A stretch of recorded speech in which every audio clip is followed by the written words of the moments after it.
Who's at my door? It's a child. Curse them. Curse children. I hate them.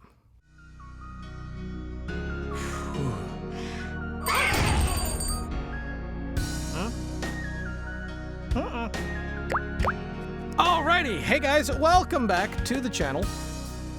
I have another microphone review.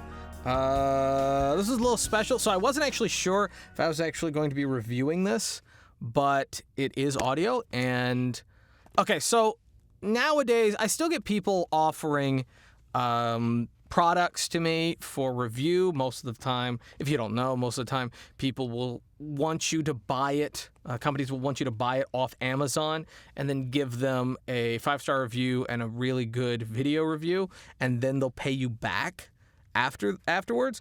And I don't do that. And so rarely people actually send me stuff. So this is actually one that I got for myself for both me as well as an upcoming client.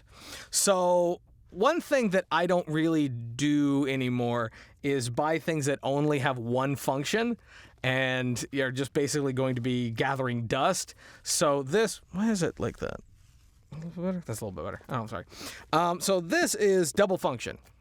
This is obviously the Zoom H1n, which is an upgraded version of the Zoom H1, which I never really reviewed, but I did get to kind of tinker with it on various different occasions. Other people had it, and I wanted something that was going to be really good for an on-camera recording option. There's a client, and they want me to come in and help do an action scene, do a fight scene, and I wanted to have a microphone on the camera that could record as well as me with my gear, because there's quite a few like relatively, it's all handheld, so it's like relatively large shots, and then they zoom in. So to make sure that because I might have to get out of the way of reflections or shadows. It's tricky when it's handheld. It's harder to plan for something like that. So I wanted to make sure that there was always going to be a microphone and a sound recording option closest to the camera. Nothing closer than putting it right on the camera. And obviously I can't put lavs on them, so because it's going to be a fight scene and I'd just get jacked up and you just hear freaking rustling and stuff like that. So I thought this would be the best option. Now, the secondary function to this is that this is a all-in-one recording device that could be a really good microphone to keep in my car. As long as it's in an insulated container so it doesn't just burn up in the Texas heat, that should I be on the road or out and need to do an audition or something like that, this might be a usable option. That's what I'm hoping. And that's what I mean by multiple functions. So, first we obviously have documentation, warranty stuff, and I don't hate that. It's all nothing but white. Who cares? The instructions are as one would expect. It is a battery-powered device, so they do include AAA batteries. I don't know if that means it's going to last longer, because I think the other one was AA's. I don't remember. Ooh. Is there anything else in here? There's no cords. Wasn't there a cord or a cable or something like that that came with this? I guess not. I thought there was something. Nope, that's it. There's nothing else in here. All right, put that off to the side. Fine. Well, I'm slightly underwhelmed by what came in the box, because we get this kind of useless Ineffectual carrying case, which is literally just like, it's just two pieces of, it's not even technically a fabric that's just pressed together that I guess this can go in, but there's no straps. I'd like to at least have like a cord so I can hang it up on something like on a hook, so it's not going to get smashed or anything. But Yeah, that's what we got. It is indeed plastic. It is very lightweight plastic. So I'm kind of not excited about that, but it is their smaller option. The capsules do not rotate like I think some of the other ones do. It does have the threading on the back, which I actually have this little stand in here just for this. I can go on one of these. Oh, that's not even tall enough. Is it? Can I do this one more time? Nope, it's not tall enough. So I guess you won't be able to see it unless I move back here. I guess you'll be able to see that. I will do a sound test in a little bit. I mean, obviously. Yeah. Let's get the batteries in here and let's check it out.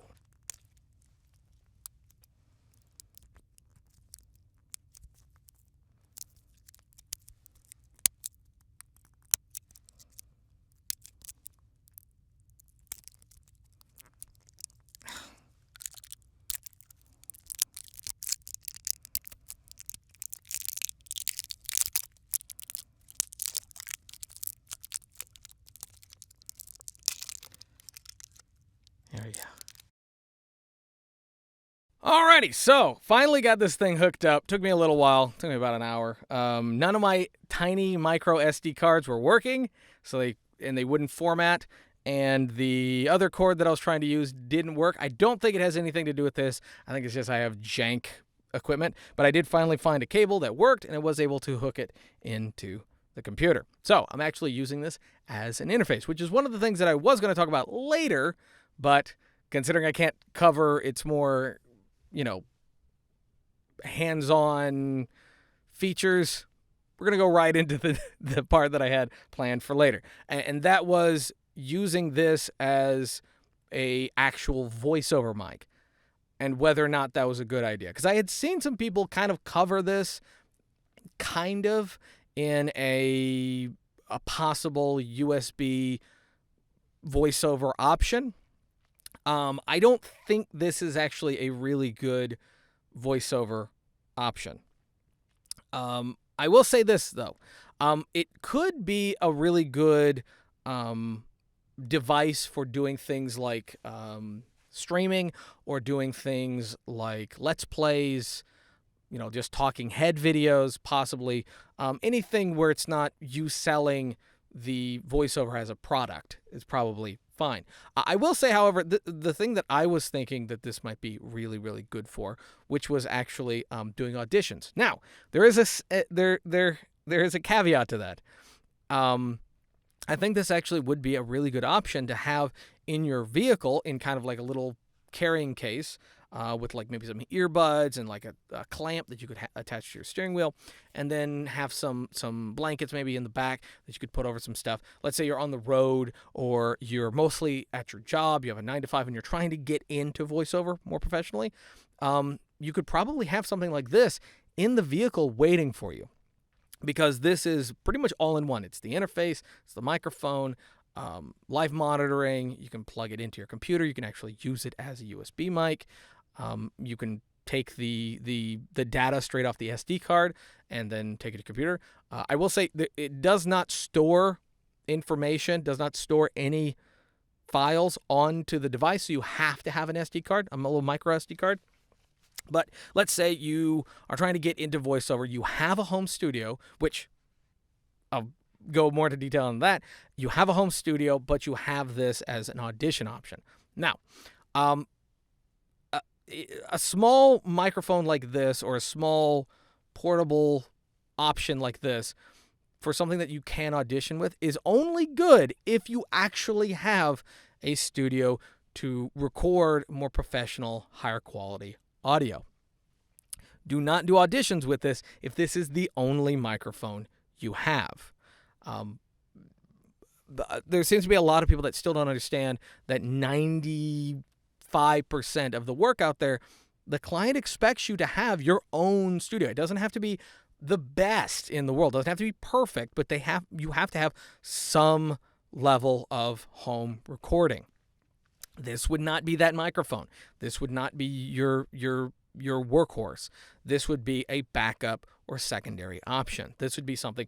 So if you were to do auditions on the road or on your lunch break or whatever with something like this, what you would do is you would have a audio file in Dropbox or Google Drive or what have you of a raw audio sample of your actual home studio. You'd have something that kind of showcases what your actual studio sounds like. Also, preferably, it's usually a good idea that your home studio is where you do your demos, because that's also another great, way of showing, potential clients, especially remote, that this is what your audio is going to sound like. And so you have that, and you see a post or you see your agent sent you something. Make sure to let them know that you can't get to your studio right now, especially if there's like some kind of like rush or delay, but you can record on this and then include with your audition off this thing, wherever it is that you actually manage to find time to record or a quiet place to record, you record with this just so you can give them the performance, how you would read it, and then send them your raw audio home studio file. So that way they can hear this is what it would actually sound like, but this is what your performance is. That would be the only way that I would think that something like this would be usable. There are some small USB mics that work that plug directly into your phone. I've used some of those. I need to get some more of them to review for that kind of potential option that actually would be better quality. However, I will say one thing. This is going to be less sensitive than a lot of others. It has a really, it's a little bit more directional, even though it does have the crisscrossing XY microphone to get stereo.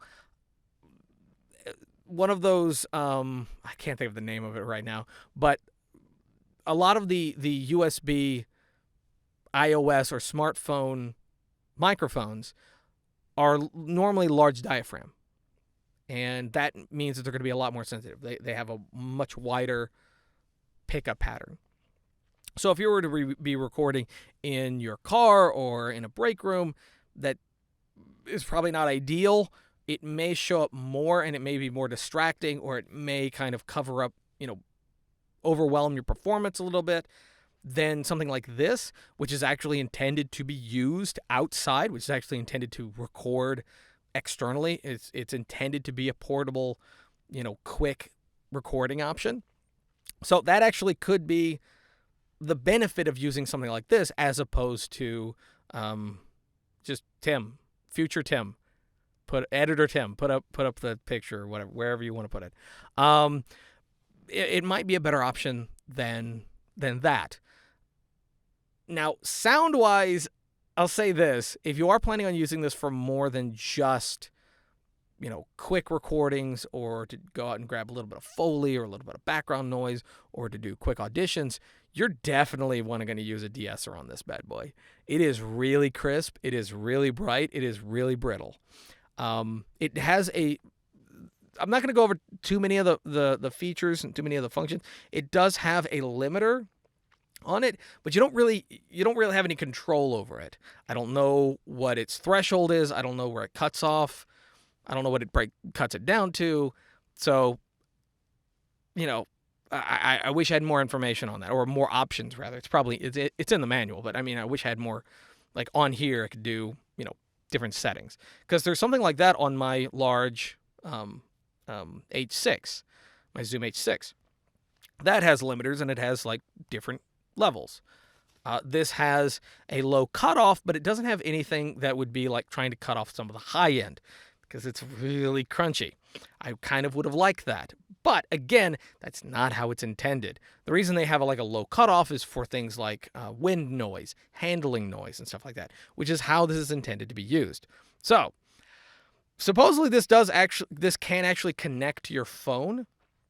So you might be able, I may do something like this again. I may do a follow-up on this if people really want to see how well it works with your phone and whether or not you can do enough in twisted wave to actually clean this up. I'll probably do that for another video because that's going to require a different kind of setup. But supposedly it can work on your phone or it can work on your iPad. It can hook into smart devices and small USB-related devices that if you can get a program or an app like Twisted Wave on there, then you may be able to cut off some of that high end, and it may be a better audition to send in. Especially if you already have those as like presets. If there's any way that you can have those like programmed in, in advance, then it might actually be a better audition. But again, I would only consider something like this if you have a studio to actually record in. I think for about $100 to have this really portable, pretty clear audio package that,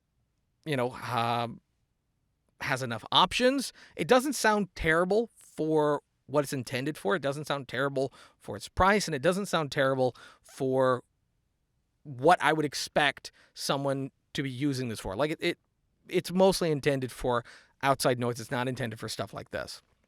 It's not intended for real, actual voiceover. But it does do 96 kilohertz, so I can't imagine that you do have enough flexibility to actually kind of EQ it a little bit. But just out of the box, it's not a really good voiceover, like professional voiceover option. But for auditions, I think it'd be fine. So if that's kind of your situation, if you're in between and you have a day job, but you're trying to get more into voiceover and you need something to have with you, I would probably consider one of these. It's portable, lightweight. It is designed to kind of be dropped a little bit. Don't go crazy with it. But, if you can find it for like a deal or possibly like, really well-working used or refurbished one, I think it'd be a great option. So anyway, that's going to be it. Thank you guys for watching. If you liked the video, give it a thumbs up. If you didn't give it a thumbs down, totally fine. Subscribe if you're new, bell for notifications, and leave down in the comment section below if you'd like to see any other videos. And it's going to be it. So until next time, peace.